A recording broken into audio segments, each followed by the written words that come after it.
front of me is Redmi A5 and today I would like to show you how you can change sleep time to never.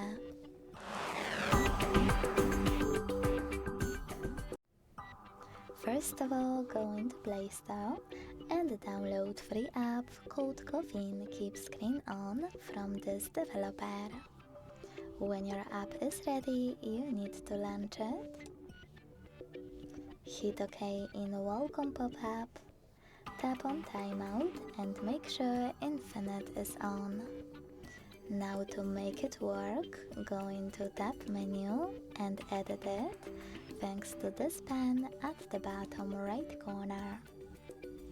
Now scroll all the way down to look for Caffeine shortcut, hold it and drag it to your currently used ones. Place it wherever you want to, let go, click at the top left corner and click on it. To tap on the gray switcher next to allow modifying system settings.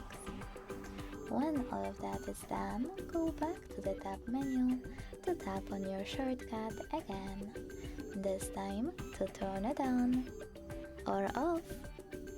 Thanks so much for watching. If you enjoyed this video, don't forget to leave a like, comment and subscribe. Bye!